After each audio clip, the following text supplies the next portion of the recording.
کہ امت کے ضعیفوں کی مدد کو آ گیا ہادی، نہ ہتھوں کو سہارا مل گیا دستے پیمبر سے، زمانہ گونج اٹھا نعرہ اللہ اکبر سے، فضا میں ہر سمت لہرا گیا اسلام کا جھنڈا، برائے اہل عالم امن کے پیغام کا جھنڈا۔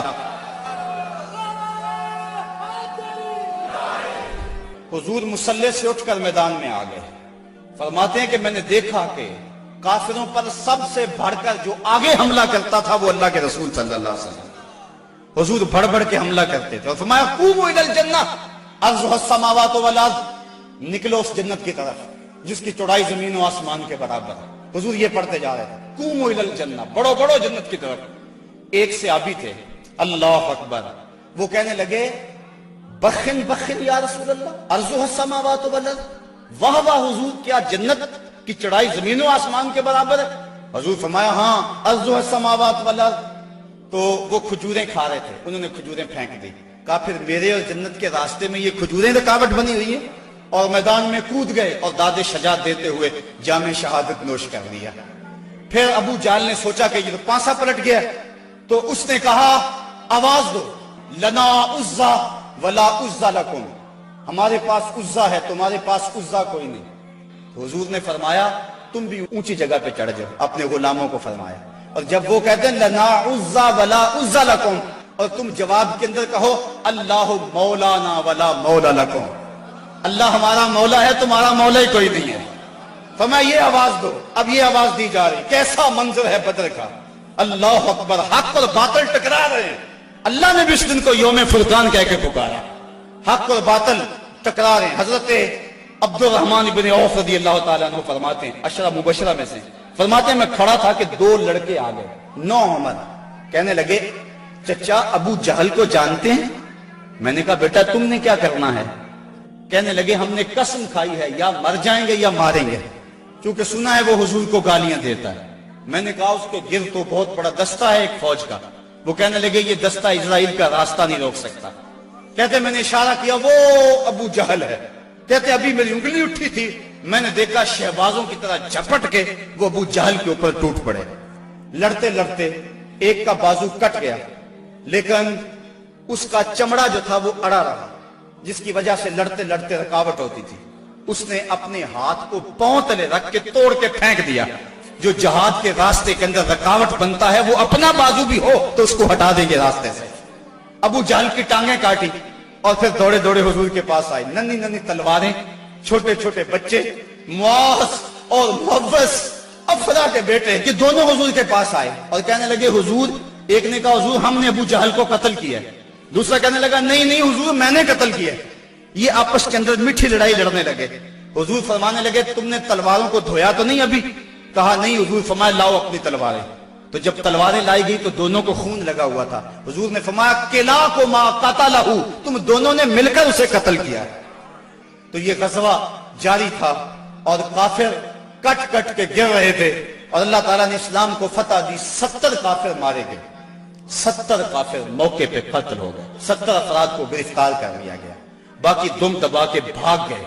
اور سخت سراسیمگی کا عالم، نعرے تکبیر کے لگ رہے ہیں، صحابہ حضور کو دیکھتے ہیں اور میدان جنگ کے اندر کود پڑتے ہیں۔ آواز آتی ہے اقدم ہیزوم، ہیزوم آگے بڑھو۔ صحابہ نے عرض کی حضور یہ ہیزوم کون ہے؟ اور آواز دینے والا بھی نظر نہیں آتا۔ فرمایا یہ جبریل کی آواز ہے، اور ہیزوم جبریل کے گھوڑے کا نام ہے۔ وہ اپنے گھوڑے کو کہتا ہے تو بھی آگے ہو جا۔ شانہ بشانہ مسلمانوں کے جبریل بھی لڑ رہا تھا، وہ بھی جہاد میں تھا۔ اللہ اکبر، اللہ نے اسلام کی فتح کی، اسلام کو کامیابی دی۔ اللہ کے محبوب علیہ السلام نے اللہ کا شکر ادا کیا اور لڑتے لڑتے کئی مناظر آئے۔ حضرت عکاشہ کی تلوار ٹوٹ گئی تو وہ حضور کی خدمت میں حضور، حضور تلوار ٹوٹ گئی ہے تو حضور کے ہاتھ میں ایک ڈنڈا تھا، وہی اس کو دے دیا۔ فرمایا قاتل بہذا یا عکاشہ، عکاشہ اس کے ساتھ لڑو۔ کہتے ہیں جب یوں لہرایا تو وہ لوہے کی تلوار بن گئی اور ساری زندگی حضرت عکاشہ کے ساتھ وہ تلوار رہی۔ حضرت قتادہ کہتے ہیں کہ میرے یہاں تیر لگا آنکھ کے قریب اور آنکھ کا ڈیلا باہر آ گیا۔ میں حضور کی خدمت میں حاضر ہوا، حضور نے اپنا لعاب لگایا اور جہاں وہ ڈیلا تھا وہیں رکھ دیا۔ وَقَانَ لَا يَدْرِي أَيُّ عَيْنَيْهِ أُصِيبَتْ، حضرت قتادہ کو پتہ نہیں چلتا تھا کہ آنکھ خراب کون سی ہوئی تھی، یعنی دونوں کی روشنی ایک جیسی تھی اور کوئی نشان بھی باقی نہیں رہا تھا۔ یہ حضور کے لعاب کی برکتیں تھیں۔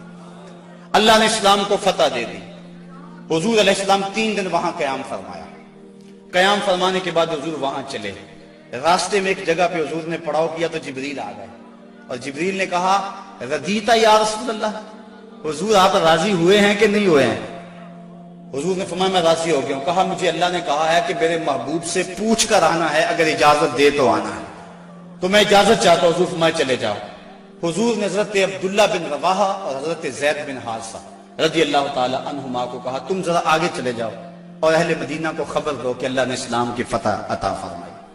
یہ آگے آگے چلے گئے حضرت عبداللہ بن رواحہ اور حضرت زید بن حارثہ, اور جا کے لوگوں کہا لوگوں مجدہ باد, مبارک ہو, ابو جہل قتل ہو گیا, امیہ قتل ہو گیا, ولید قتل ہو گیا, عتبہ قتل ہو گیا, شیبہ قتل ہو گیا, ابو البختری قتل کر دیا گیا, ان کے بڑے بڑے سردار قتل کر دیے گئے. اللہ نے اسلام کو فتح دے دی. 70 ان کے قتل ہوئے اور 14 مسلمانوں کے شہید ہوئے, 13 موقع پہ اور 1 راستے میں. اب منافق تو کہہ رہے تھے اتنی بڑی قوم سے ٹکرانا یہ ان کے پاس کی بات ہی نہیں ہے, ان کے پاس تو کھجوروں کے ڈنڈے تھے, تلواریں بھی کن تھی, یہ کیسے لڑے ہوں گے؟ وہ کہنے لگے غلط کہتے ہو, غلط کہتے ہو, تمہاری عقل کو کچھ ہو گیا ہوا ہے. بلکہ ایک منافق نے کہا کہ زید بن حارثہ جس اونٹ پہ سوار ہیں وہ تو حضور کا ہے, اس کا مطلب ہے کہ حضور نہیں ہے, یہ ان کے اونٹ پہ بیٹھا ہوا ہے. حضرت اسامہ بن زید کہتے ہیں کافروں نے اتنا پراپیگنڈا کیا منافقوں نے کہ مجھے بھی شک ہو گیا. میں نے اپنے باپ سے پوچھا کہ ابا جی واقعی مسلمانوں کو پتہ ہوئی ہے؟ تو میرے باپ نے کہا بیٹا کیا کہتے ہو, اللہ نے اسلام کے جھنڈے گاڑ دیے. اللہ اکبر. حضرت عاصم بن عدی کہتے ہیں میں نے حضرت عبداللہ ابن رواحہ کو ایک طرف کیا, میں نے کہا احقن ما تقول یا ابن رواحہ, اے رواحہ کے بیٹے جو تم کہتے ہو حق کہتے ہو؟ انہوں نے کہا ای واللہ, اللہ کی قسم ایسا ہی ہوا ہے, ایسا ہی ہوا ہے. کافر بھاگ گئے, اللہ نے اسلام کو فتح دے دی. کہتے ہیں کہ جب انہوں نے یہ گواہیاں دی تو جو بچے تھے نا مدینے میں وہ باہر گلیوں میں نکل آئے اور اونچی اونچی آواز کیا لگاتے تھے, وہ کہتے تھے قتل ابو جہل الفاسق, وہ فاسق ابو جہل قتل کر دیا گیا, قتل کر دیا گیا. اور اب وہ تیاریاں کرنے لگے حضور کے استقبال کی. آقا کریم جب تشریف لائے وہ منظر مدینے کا دوبارہ تازہ ہو گیا, اور آج میں اس کو مختلف کتب سید سے پڑھ رہا تھا. کیسا وہ خوبصورت منظر کہ جب حضور تشریف لائے حضور کے چہرے پہ طمانیت کا نور تھا, چہرہ چمک رہا تھا. اور جب حضور نے قدم مدینے میں رکھے تو بنو نجار کی وہی بچیاں دف لے کر آ گئی, اور انہوں نے چھتوں کے اوپر چڑھ کر وہی گیت جب حضور آئے تھے تو گایا تھا. آج پھر ان کی زبان پہ ہے طلع البدر علینا من ثنیۃ الوداع وجب الشکر علینا ما دعا للہ دائی, کہ وہ دیکھو چاند طلوع ہو گیا وداع کی پہاڑیوں سے, وہ دیکھو چاند چڑھ گیا ہے. اور حضور یوں تشریف لائے مدینہ کے اندر, اللہ نے اسلام کی عظمت کے جھنڈے گاڑ دیے, اور اس دن کو میرے رب نے بھی یوم فرقان کہہ کے پکارا. 22 رمضان کو حضور نے مراجعت فرمائی, اور جمعے کا دن تھا جب حضور مدینہ شریف پہنچے. اللہ تعالیٰ نے اسلام کو فتح دے دی. مٹھی بھر جماعت, 313 افراد, اور ان کے بدن کے اوپر چیتھڑے تھے. بلکہ عمیر بن وہب یہ ابو جہل کا جاسوس تھا, اس نے کہا جا مسلمانوں کی تعداد دیکھ کر آ کتنی ہے. عمیر بن وہب جب واپس پلٹا تو اس نے اطلاع دی کہ میں نے خوب وادیاں ٹیلے دیکھے ہیں, کمک بھی پیچھے موجود نہیں, وہ صرف 3 اونٹ کھا سکیں گے, یعنی صرف ان کی اتنی تعداد ہے. ابو جہل کہنے لگا پھر تو 300 کے آگے پیچھے. کہا ہاں. کہا ان کے پاس اسلحے بھی بڑے تھوڑے, بدن پہ جو کپڑے ہیں ان کو پیبند لگے ہوئے, پیٹ بھی ان کے کمر سے جڑے ہوئے. ابو جہل نے صنادید قریش کو اپنے خیمے میں بلا لیا. کہا سنتے ہو عمیر کی رپورٹ, کل لڑائی کی نوبت نہیں آئے گی, رسیاں اکٹھی کرو اور انہیں جکڑ جکڑ کے اونٹوں کی پشتوں سے باندھنا, اور پھر جا کے حرم کی دیواروں سے باندھنا, لوگوں کو تماشا دکھانا کہ یہ نئے دین کے دعوے دار تھے. جب صنادید قریش کو بلا کر یہ رعونت بری بات ابو جہل نے کہی تو عمیر جو مسلمانوں کو دے کر آیا تھا اس نے جو جملہ کہا وہ سنیے. اس نے کہا وَلَٰكِنْ رَأَيْتُ يَا مَعْشَرَ قُرَيْشٍ الْبَلَايَا تَحْمِلُ الْمَنَايَا, اے قریش کے سردارو تکبر میں نہ آؤ, میں نے اپنی ان آنکھوں سے دیکھا ہے کہ یثرب کی اونٹنیاں اپنی پشتوں پہ نری موتیں اٹھا کے لے آئی, اور تم کہتے ہو رسیاں اکٹھی کرو. میرا مشورہ مانگتے ہو تو رات کی تاریکی میں بھاگ سکتے ہو تو بھاگ جاؤ, اس قوم سے لڑنا تمہارے بس کا روگ نہیں ہے جو مرنے کے لیے آئی ہے. اور میں نے زخمی سانپوں کی طرح انہیں پیچ و تاب کھاتے ہوئے دیکھا ہے. واللہ